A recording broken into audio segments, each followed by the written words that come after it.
Hello दोस्तों, मैं कौशल गौतम आप लोगों की डिमांड पर लेकर के आया हूँ यूपीएसआई की मैथ्स का नया बैच। दोस्तों, हर एक का एक कुछ ना कुछ सपना होता है। बहुतों का एक सपना होता है। हर एक का सपना पैसे कमाना ही नहीं होता है। कुछ लोगों का सपना होता है कि लोग हमें इज्जत दें, हमारा सम्मान करें। और यूपीएसआई आपके लिए एक ऐसी जॉब है, एक ऐसा ही सुनहरा अवसर है जिसमें आपके स्टार, आपकी वर्दी और आपकी टोपी, और टोपी लगने के बाद आपको जो सल्यूट करते हैं लोग, उसमें जो आपको सम्मान मिलता है और आप जो गर्व महसूस करते हैं वो शायद ही कहीं पर मिलता हो। एक आत्मसम्मान मिलता है।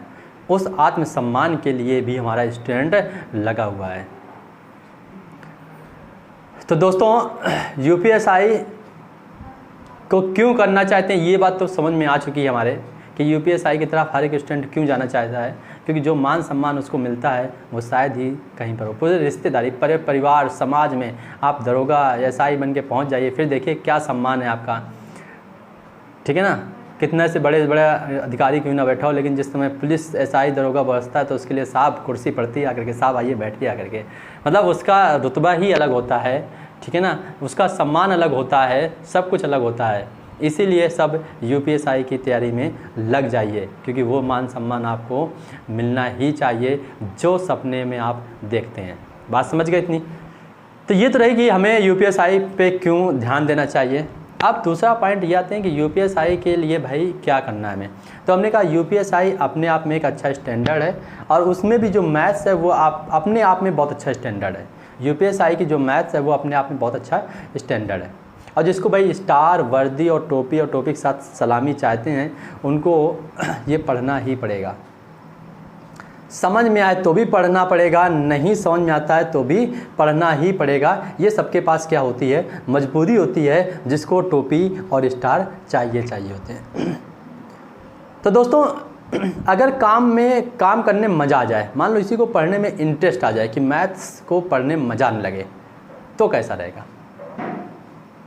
ठीक है, बेमन पढ़ रहे थे, लेकिन बेमन पढ़ते पढ़ते पता चला हमें एक ऐसा प्लेटफॉर्म मिल गया जहाँ पे हमें चीज़ें सीखने में मज़ा आने लगी, हमें पढ़ने में मज़ा आने लगा, हमें जिस जॉब में जाना उस जॉब को करने के लिए और ज़्यादा उत्साहित हो गए हम। तो कैसा रहेगा दोस्तों?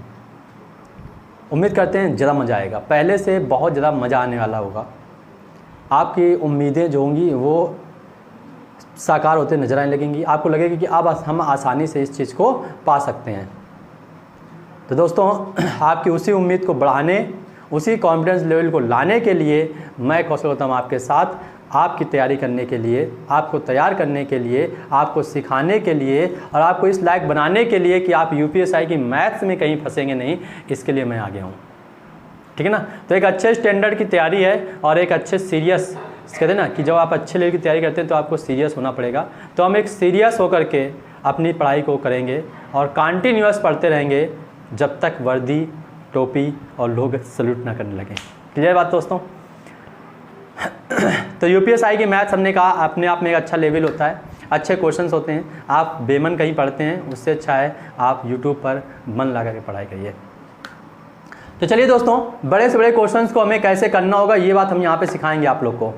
तो यूपीएसआई के जब भी आपके क्वेश्चंस आएंगे तो एक अच्छे स्टैंडर्ड का क्वेश्चंस होगा, उसकी अपने आप में एक अच्छे लेवल होगा, उसकी लैंग्वेज अच्छी होगी अपने आप में। तो क्वेश्चंस को मैथ पढ़ते समय आपको ये ध्यान रखना है कि जो भी क्वेश्चंस आप मैथ का कर रहे हैं उसकी आपको लैंग्वेज या स्टेटमेंट जो होना चाहिए वो आपका क्लियर होना चाहिए।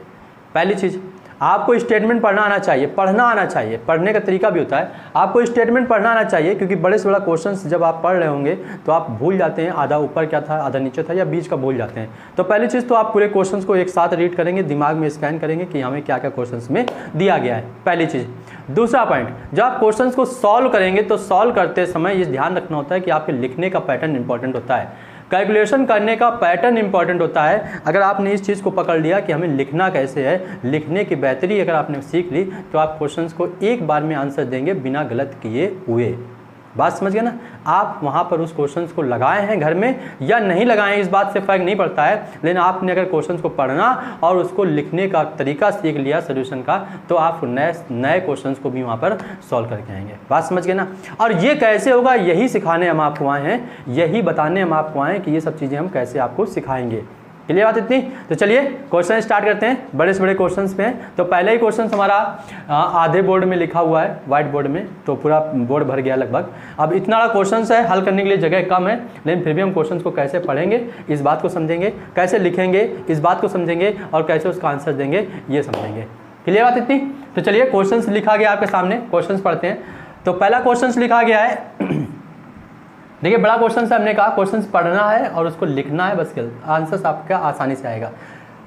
क्वेश्चन कह रहा है एक कक्षा में 20 लड़के, एक कक्षा है, कक्षा में कितने लड़के हैं, एक कक्षा में 20 लड़के और 40 क्या हैं, लड़कियां हैं। मतलब एक क्लास है जिसमें 20 लड़के और 40 लड़कियां, टोटल मिला के कितने हो गए, 60 हो गए। ये चीज़ हमने अपने मन से बोली, देखो 60 होना अपने मन से बोला हमने। एक कक्षा में 20 लड़के और 40 लड़कियां हैं, उनमें से प्रत्येक को कुछ केक वितरित किए गए। प्रत्येक को कुछ केक, मतलब एक छात्र को या एक लड़के को कुछ केक दिए गए, एक लड़के को कुछ केक दिए गए।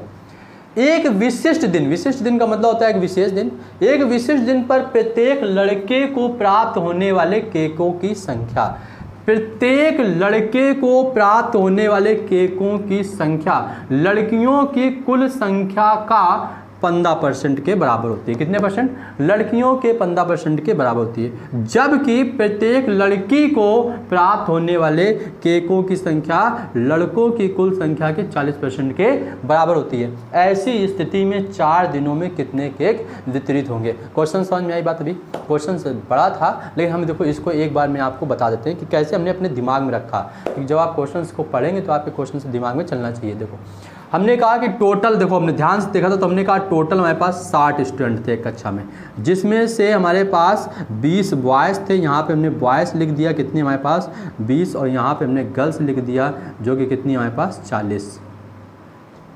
ये हो गया हमारे पास। अब इसमें से बोला है कि एक लड़के को जो है कुछ केक मिलते हैं, वो केक जो है वो लड़कियों का कितना परसेंट है, 15%, मतलब इनका 15% यहाँ पर मिलता है। तो अगर हम 40 का 15% निकालेंगे तो कितना मिल जाएगा हमें, 6। एक स्टूडेंट को कितना मिलेगा, एक बॉयज़ को कितने केक मिलेंगे, 6 केक मिलेंगे। बात क्लियर। अब अगर हम गर्ल्स की बात करते हैं तो गर्ल्स में बोल रहा है कि एक गर्ल्स को जो केक मिलता है वो बॉयज़ का कितने परसेंट मिलता है, जाकर के 40%। तो इसका यदि हम 40% निकालते हैं तो इसका हो जाएगा 40% कितना, 8। मतलब एक गर्ल्स को कितना केक मिलता है, 8 केक मिलते हैं। एक गर्ल्स को कितने केक मिलते हैं, 8 केक मिलते हैं। एक बॉयज़ को कितने मिलते हैं, 6। और अगर एक बॉयज़ को 6 मिलते हैं तो 20 बॉयज़ को कितने मिलेंगे, 120।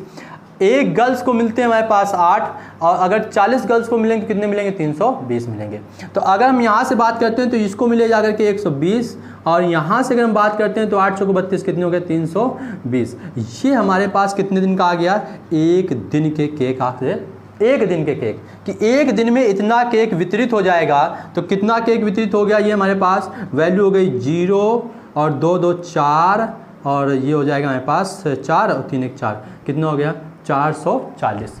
ये कितने दिन में केक वितरित हुआ है, एक दिन का। देखो 20 बॉयज़ 40 गर्ल्स, बॉयज़ को मिलते हैं, एक बॉयज़ को मिलता है गर्ल्स का 15%, पूरी गर्ल्स का 15%, एक गर्ल्स को मिलता है टोटल बॉयज़ का 40% जो कि 8 है। तो अगर हम केवल बॉयज़ को एक दिन में देखेंगे तो 120 केक बटेंगे, और गर्ल्स को देखेंगे तो एक दिन में कितने बटेंगे, 320 बट जाएंगे। एक दिन में दोनों को मिला के कितने केक बटेंगे, 440। तो उसने पूछा है कि ऐसी स्थिति में 4 दिनों में कितने केक वितरित होंगे। तो कितने से मल्टीप्लाई, 4 से मल्टीप्लाई करेंगे तो 0, 4 चौको 16 की 6 से लगा 1, 4 चौको 16 17, 1760 केक बटेंगे। कितने बटेंगे, 1760 केक बटेंगे। कितने दिन में, 4 दिन में। तो देखिए दोस्तों क्वेश्चंस बहुत बड़ा था, क्वेश्चंस में बहुत बड़ी बात लिखी गई थी, इतने क्वेश्चंस को लिखा गया था, और जो हल है हमारे पास वो बहुत ही कम है। तो हमने कहा यही आपको हम यहाँ सिखाने आए हैं कि क्वेश्चंस कितने बड़े से बड़ा लिखेगा और उसका आंसर्स आप कितने कम समय में देंगे, ये इंपॉर्टेंट है, आपको यही हमें यहाँ पे सिखाना है। तो क्या बोला गया, एक कक्षा में 20 लड़के और 40 लड़कियां, उनमें से प्रत्येक को कुछ केक वितरित किए जाते हैं। एक विशिष्ट दिन पर प्रत्येक लड़की को प्राप्त होने वाले केकों की संख्या लड़कियों की कुल संख्या का 15%, और जबकि प्रत्येक प्राप्त होने वाले केकों की संख्या लड़कों की कुल संख्या का 40% है, तो ऐसी स्थिति में 4 दिनों में कितने केक वितरित होंगे? टोटल 60 थे, 20 बॉयज़ 40 गर्ल्स का 15% 6, 20 का 40% 8, यहाँ पे बॉयज़ को एक दिन में 120, गर्ल्स को एक दिन में 320, दोनों ऐड करेंगे 440, 4 दिन का निकालेंगे तो 1760 केक वितरित होंगे। बात समझ में आ गई? ये क्वेश्चन नंबर रहा फर्स्ट। चलिए क्वेश्चन सेकंड देखते हैं, ये मेट दें। चलिए अगला क्वेश्चन है क्वेश्चन नंबर 7। तो अगला क्वेश्चन से दोस्तों देखो, हमने कहा ना यूपीएसआई में हर एक क्वेश्चन अपने में आप में एक अच्छा स्टैंडर्ड लेवल होता है, तो हर एक क्वेश्चन को यहाँ पे एक ही क्वेश्चन से आप चैप्टर्स को भी समझ सकते हैं, क्योंकि इतना अच्छा लेवल हो चुका होता है कि हम हर एक चीज़ वहीं पे बताते चले जाते हैं। तो यहाँ पे देखिए जो क्वेश्चन है वो प्रोबेबिलिटी का है, प्रायिकता का क्वेश्चन है। प्रायिकता क्वेश्चन बहुत इंपॉर्टेंट होते हैं।